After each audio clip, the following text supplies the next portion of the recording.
Ito po ang ating malalaki, oh. Si Eric at ang kanyang manok na tatarian.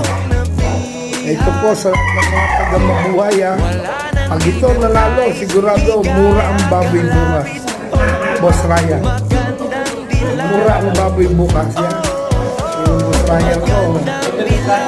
Pag nag-disgrasya, amin na lang ng 1 kilong baboy bukas. Doble. Galingan mo, paring Eric.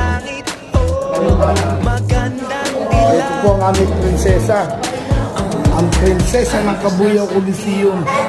Yan. Anong number tatarian mo, ate? 35 at saka yan, abangan niyo po ang kanyang manok na tatarian, ha? Sa kalabang kayo, huwag pupusta at sigurado patay na. Joke lang, ikaw naman. Ayan po. Si Princess Sarah.